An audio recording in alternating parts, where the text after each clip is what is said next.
जीवन उत्साह न्यूज में आप सब लोगों का बहुत बहुत स्वागत है। मैं रमेश शर्मा आपको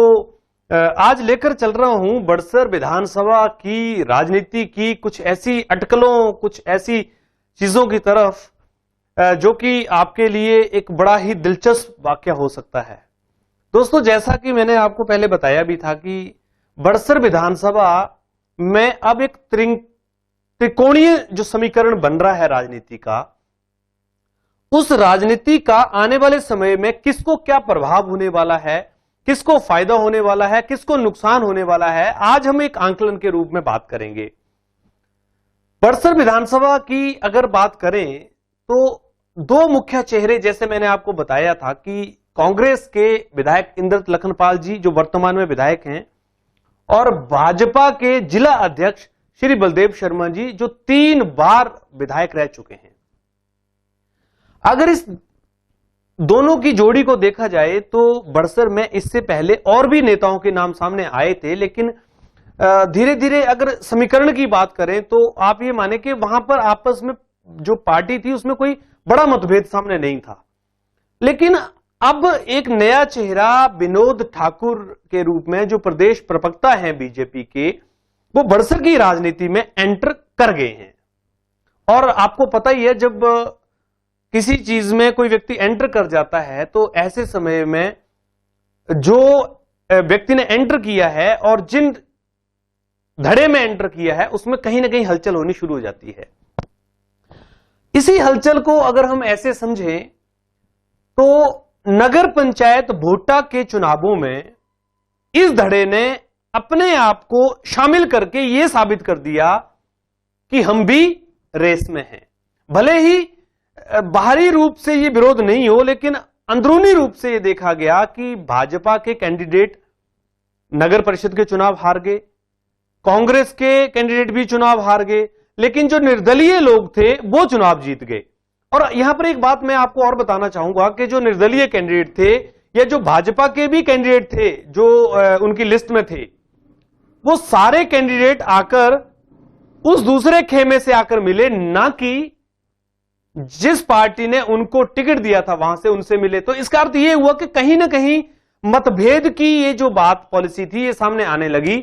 और विनोद ठाकुर खेमे ने भाजपा के नगर पंचायत के भोटा के चुनावों में बाजी मार ली, अगर इसको अनऑफिशियल तरीके से देखें तो। अब मैं इसको अगर सेंटर में खड़ा होकर अगर मैं देखता हूं या आप इसको सेंटर में खड़े होकर देखते हैं तो कांग्रेस के कैंडिडेट वहां हार गए, भाजपा के जो कैंडिडेट थे उनमें से 2 कैंडिडेट अगर जीते हैं तो दोनों के दोनों ही विनोद ठाकुर खेमे में जाकर शामिल हो गए। अब बात आती है बड़सर की राजनीति की।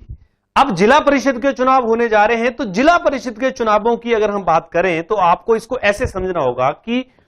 बलदेव शर्मा जी द्वारा 4 कैंडिडेट जो उतारे गए हैं, इन 4 कैंडिडेट के साथ में अगले कैंडिडेट्स को अगर हम देखते हैं तो कांग्रेस के ये 4 कैंडिडेट जो हैं वो उतारे गए हैं। इसके साथ साथ में अगर हम अगली बात को समझें तो ये 4 कैंडिडेट जो आप देख रहे हैं, ये 4 कैंडिडेट उस चेहरे के जिसे विनोद ठाकुर के नाम से जाना जा रहा है उनके उतारे गए हैं। यानी जिला परिषद के अगर हम पार्टियों से काउंट करें तो 12 कैंडिडेट, 8 कैंडिडेट जिसमें बीजेपी सपोर्टिव हैं और 4 कैंडिडेट कांग्रेस सपोर्टिव हैं। मैं निर्दलीय की बात नहीं कर रहा हूं, हालांकि जैसे करेर वार्ड है वहां से 3 लोग जो अनदर निर्दलीय खड़े हुए हैं, बड़सर से भी निर्दलीय खड़े हुए हैं, दांदुड़ से भी निर्दलीय खड़े हुए हैं, वो कहीं ना कहीं उस समीकरण में हैं। लेकिन हम बात कर रहे हैं बड़सर की भाजपा की राजनीति का, जो कहीं ना कहीं मतभेद की राजनीति के बीच में कन्वर्जन हो रहा है, जो ऑटोमेटिकली वहां पर कन्वर्ट हो रही है उसकी। कांग्रेस को इसका क्या नुकसान होने वाला है, क्या फायदा होने वाला है, अगर हम इस बात को भी नहीं काउंट करें तो हम इसको ऐसे समझेंगे कि भाजपा के जो कैंडिडेट्स हैं, जो भाजपा समर्थित कैंडिडेट हैं, जो बलदेव शर्मा जी ने कैंडिडेट समर्थित किए हैं, और जो विनोद ठाकुर ने अपने 4 लोगों को उतारा है जिला परिषद के रूप में। अब जैसे मैंने आपको पहले बताया था कि भाजपा के चारों कैंडिडेट के निशान सबके अलग अलग मिले, लेकिन विनोद ठाकुर ने यहां पर चारों कैंडिडेट के एक जैसे निशान, चाहे वो किसी भी तरीके से आए हों, चाहे वो एक बाई चांस हो सकते हैं, कोई प्लानिंग हो सकती है, चारों एक जैसे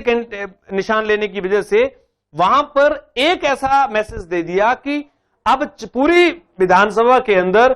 किसी भी आदमी के दिमाग में एक ही बात डालनी है कि वो इनके कैंडिडेट को इस निशान पर चुनाव मोहर लगा के जिता दें। तो जो इससे क्या होगा, जो वर्किंग है वो वर्किंग कम होगी,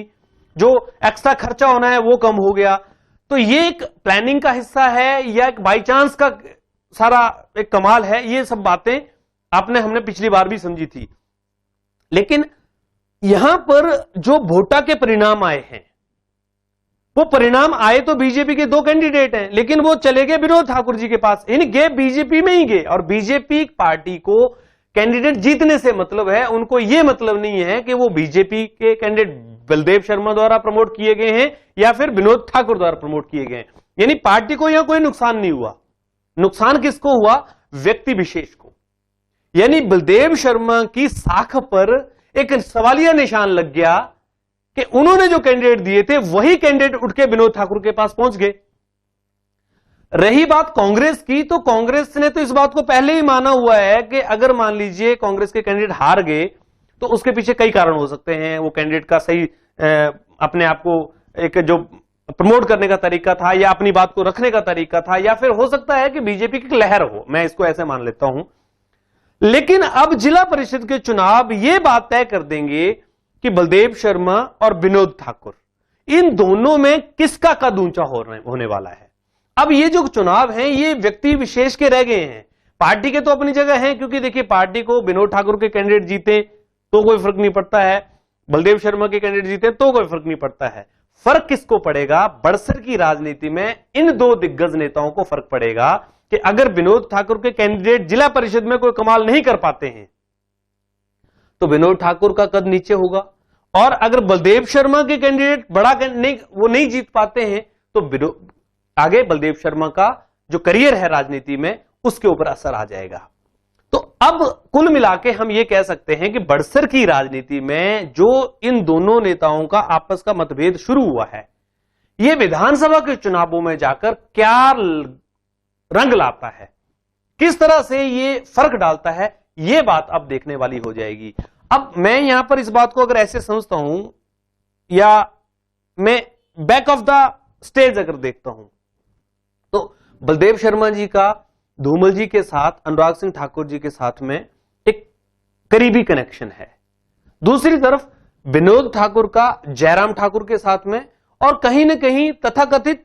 अनुराग सिंह ठाकुर और प्रेम कुमार धूमल जी के साथ में भी एक इनडायरेक्टली कनेक्शन है। अब इसके पीछे पूरी वजह तो आप जानते ही हैं, लेकिन बड़सर की राजनीति में अब ये जो सब चीजें चल रही हैं, ये जो खींचातानी चल रही है, इससे बीजेपी को कोई नुकसान नहीं होने वाला है, इसमें तो कोई डाउट नहीं है। नुकसान होने वाला है तो इन 2 आपस के नेताओं के टकराव का, इनके खुद के व्यक्तित्व को। तो जीवन उत्साह के माध्यम से मैं इस बात को आपके बीच में लेकर आना चाहूंगा कि अगर बलदेव शर्मा जी के कैंडिडेट 4 जो आप देख रहे हैं, अगर ये कैंडिडेट जीत जाते हैं तो बलदेव शर्मा जी का कद ऊपर होगा, और अगर बलदेव शर्मा जी की बजाय विनोद ठाकुर के 4 कैंडिडेट जीत जाते हैं तो विनोद ठाकुर का कद ऊपर हो जाएगा। अब देखना यह है कि ये कितना वजूद अपना लगा देते, क्योंकि ये लड़ाई इनके वजूद की है। अब ये लड़ाई केवल चुनाव की नहीं है, जिला परिषद की नहीं है, ये लड़ाई अब उनके वजूद की आ गई है कि उनको अपनी साख बचानी है। और पार्टी के लिए तो ये फायदे वाली बात है, चाहे वो विनोद ठाकुर के कैंडिडेट जीत जाएं, चाहे वो बलदेव शर्मा जी के कैंडिडेट जीत जाएं, दोनों ही जगह पार्टी का कद ऊंचा होता है। अब आपको इस दिशा में चुनाव जैसे हो रहे हैं तो आपको पता लग जाएगा कि कहां तक क्या क्या चीजें हो रही हैं। लेकिन फिलहाल राजनीति में जो ट्विस्ट आया है, इस ट्विस्ट की वजह से क्या क्या चीजें देखने को मिलेंगी बड़सर की राजनीति में,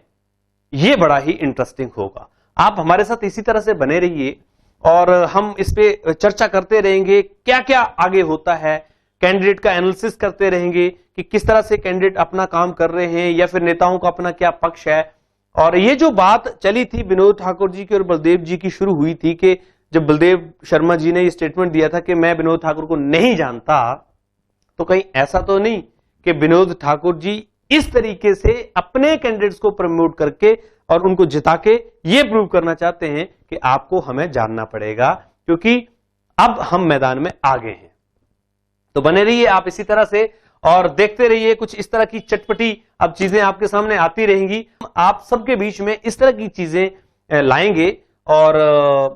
जानेंगे आगे कि किस तरह से राजनीति का भविष्य बड़सर में भाजपा का होने वाला है। क्या भाजपा की आपस की मतभेद की पॉलिसी की वजह से